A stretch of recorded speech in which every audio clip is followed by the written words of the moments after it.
کوئی سفر میں، ماں میرے لیے گھر میں دعا مانگ رہی ہے، ماں میرے لیے گھر میں دعا مانگ رہی ہے۔ بانو اور اسرا بانو آ جائیں، ان کا مکالمہ ہے، اس کے بعد انشاءاللہ ایک بہت ہی خوبصورت تقریر اس مدرسے کے طالب علم کی ہونے والی ہے۔ بہت ہی عمدہ انداز اور لب و لہجے میں وہ بچہ تقریر کرتا ہے، انشاءاللہ اس کی تقریر پیش ہوگی، اور اس کے بعد ایک اور مکالمہ ہے زویا سارہ کا، اور پھر انشاءاللہ ہمارے آج کے علماء کرام کے بیانات ہونے ہیں۔ السلام علیکم ورحمۃ اللہ وبرکاتہ۔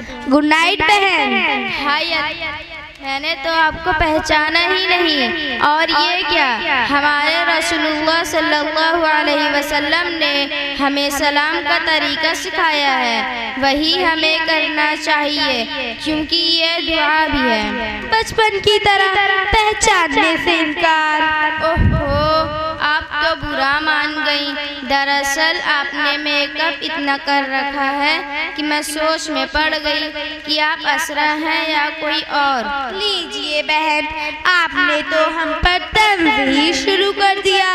میری پیاری بہن، میں نے طنز نہیں کیا، بلکہ آپ کے اس حلیے کو دیکھ کر تعجب ہوا۔ کیوں بہن، کس چیز پر تعجب ہوا آپ کو؟ آپ کے اس میک اپ پر۔ کیوں بہن، ہمارے لیے میک اپ کرنا جائز نہیں؟ جائز ہے، لیکن اس طرح سے نہیں جس طرح سے تم نے اختیار کر رکھا ہے۔ کیوں بہن، ہمارے اس طریقے پر کون سی برائی؟ بہن، آپ نے ہونٹوں پر لپسٹک اور ناخن پر پالش لگا رکھی ہے، جس میں سور کی چربی ملی رہتی ہے، اور اللہ تعالیٰ نے اس جانور کے بال تک کو حرام قرار دیا ہے، اور اسی سے ہم اپنے ہونٹوں اور ہاتھوں کو سجاتے ہیں۔ چھی چھی بہن، آپ نے کس چیز کا نام لے لیا؟ اور بہن یاد رکھو، اس کے لگانے سے نہ تو نماز صحیح ہو سکتی ہے، نہ ہی قرآن کو ہاتھ لگایا جا سکتا ہے، اور ایسی عورت جس گھر میں رہے گی فرشتے بھی داخل نہ ہوں گے۔ بہن، آپ نے تو ہمیں ڈرا ہی دیا، لیکن ہمارے سجن سنورنے کا کوئی تو طریقہ ہوگا۔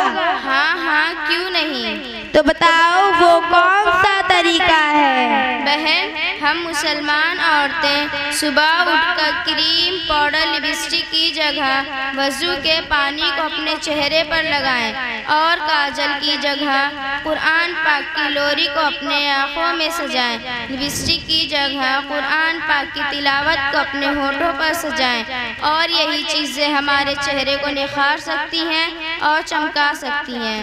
سنو اریبہ بہن، یہ باتیں تو بڑی اچھی لگ رہی ہے، تھوڑا اور بتاؤ، بڑی مہربانی ہوگی۔ اچھا تو پھر سنو میری پیاری بہن، ہم عورتوں کی خوبصورتی شکل و صورت سے نہیں بلکہ دل کی پاکیزگی میں ہے۔ ہمارا زیور سنگار شرم و حیا ہے، اور ہمارا لباس ریشمی اور چمکتے کپڑے نہیں بلکہ نیک سیرت اور سلیقہ مندی ہے۔ اور بہن یاد رکھو، اگر اللہ تعالیٰ نے تم کو کم خوبصورت بنایا ہے تو اس پر افسوس نہ کرو، کیونکہ دنیا میں تم سے بھی کم خوبصورت موجود ہیں، اور اگر خوبصورت بنایا ہے تو اس پر غرور اور تکبر نہ کرو، کیونکہ دنیا میں تم سے بھی زیادہ خوبصورت موجود ہیں۔ اور بہن، اللہ تعالیٰ کا ارشاد ہے کہ اے مسلمان عورتیں گھر میں باوقار بیٹھی رہو، زمانے جاہلیت کی طرح